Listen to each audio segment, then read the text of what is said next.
Most people are celebrating what's happening right now in the US economy. Companies are cutting costs, investing billions into artificial intelligence, and pushing toward faster growth. On the surface, it looks like progress.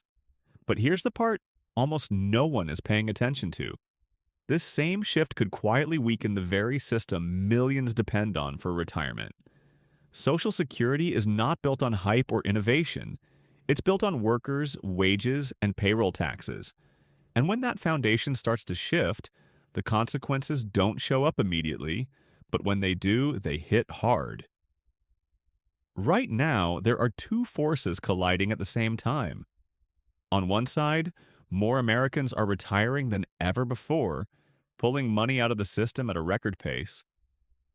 On the other side, companies are reducing traditional employment, offering buyouts and replacing roles with automation. That means fewer people paying in and more people taking out. Add to that the fact that Social Security is already projected to face a funding shortfall within the next decade, and the situation becomes a lot more serious than most realize. The real question is not whether change is coming, it's how deep those changes will go, who pays the price, and what this means for retirement going forward. The current fear narrative suggests that layoffs, corporate restructuring, and the rise of artificial intelligence are directly pushing Social Security toward collapse. That's an oversimplification. Social Security is funded through payroll taxes collected from roughly 180 million workers across the United States, not from a handful of large corporations. Even when major employers reduce headcount, the broader labor market continues to function, and tax inflows do not suddenly disappear.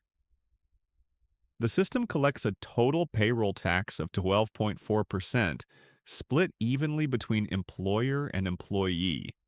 And this applies to wages up to an annually adjusted cap, which is expected to exceed $170,000 in 2026. This means the funding base is wide and diversified, not dependent on isolated corporate decisions. The real issue is not short-term employment fluctuations, but long-term structural pressure. The true strain comes from demographics. In the 1960s, there were about 5 workers supporting each retiree. Today, that ratio has fallen to roughly 2.7 workers per beneficiary and is projected to decline further. This shift is driven primarily by the retirement of the baby boomer generation and increased life expectancy. According to the Social Security trustees, the Old Age and Survivors Insurance Trust Fund is projected to be depleted around 2033 to 2034. That does not mean the system disappears. It means incoming payroll taxes would only cover about 75 to 80% of scheduled benefits. The distinction matters. The system faces a funding gap, not a collapse. Any serious analysis must focus on demographic imbalance rather than temporary employment trends. The expansion of artificial intelligence is reshaping how companies allocate capital and manage their workforce. Firms like Microsoft are investing heavily in AI infrastructure, sometimes accompanied by workforce restructuring such as voluntary buyouts or targeted layoffs. At first glance, this raises a valid concern. Fewer employees could mean reduced payroll tax contributions. In the short term, that is true. If workers exit the labor force entirely, Social Security loses both employee and employer contributions tied to those wages. However, focusing only on job losses ignores how technological transitions have historically unfolded. Over the long term, productivity gains from technology tend to generate new economic activity, higher output, and often higher wages in emerging sectors. Higher wages translate into higher payroll tax contributions, which can offset losses from displaced jobs. The real risk is not automation itself, but whether displaced workers are permanently excluded from traditional employment structures. If AI leads to a shift toward gig work, contract labor, or income streams not subject to standard payroll taxes, then the funding base could weaken structurally.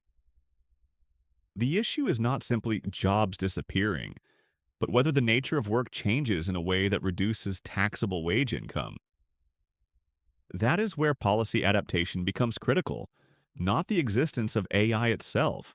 Corporate buyouts and early retirement incentives are increasingly targeting older workers, especially those with long tenure or higher salaries.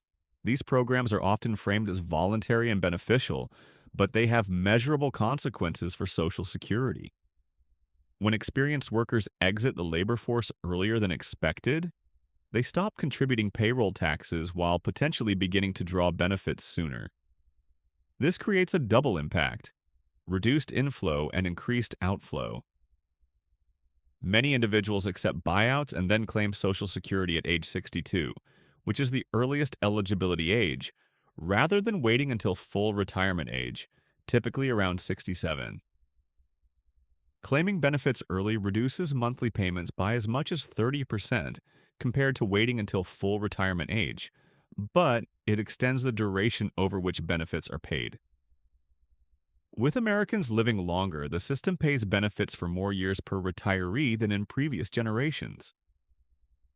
At the same time, approximately 10,000 individuals turn 65 every day in the United States, significantly increasing the number of beneficiaries.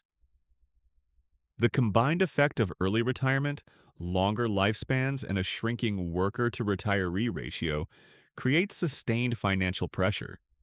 The overlooked issue is not just that more people are retiring, but that they are retiring earlier and drawing benefits for longer periods while fewer workers are contributing at the same pace. The current Social Security payroll tax rate stands at 12.4%, divided equally between employees and employers. This rate has remained unchanged for decades, despite significant demographic shifts.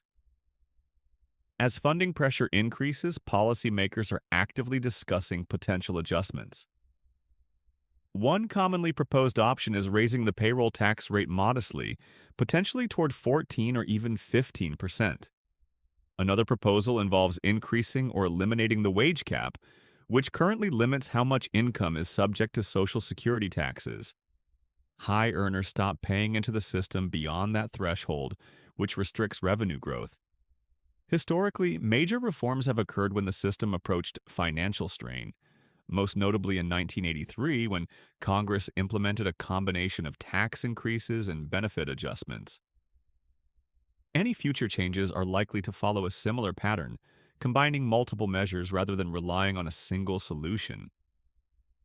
Raising payroll taxes would increase revenue but also place a heavier burden on younger workers and employers, potentially affecting hiring and wage growth. The fundamental reality is unavoidable.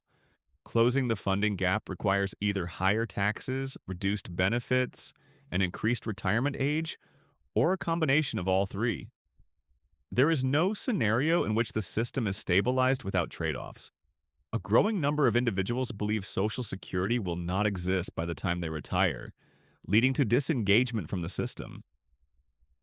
This belief is not supported by how the program operates. Social Security is backed by federal law and funded through ongoing payroll taxes. Even if the trust fund reserves are depleted, the system continues to receive revenue from current workers. As previously noted, this would still cover approximately 75 to 80% of scheduled benefits. The idea of complete disappearance is inaccurate, but it persists because of misinterpretation and amplification of worst-case scenarios. This misconception has real consequences. Some individuals are choosing not to file taxes or delaying compliance, assuming they will not benefit from the system. That approach is financially and legally risky. Failing to contribute can reduce future eligibility and trigger penalties. More importantly, it reflects a misunderstanding of how benefits are calculated based on lifetime earnings. Social Security is not designed to be the sole source of retirement income, but it remains a foundational component. The realistic expectation is that future benefits may be adjusted, potentially reduced in real terms or modified through policy changes such as means testing.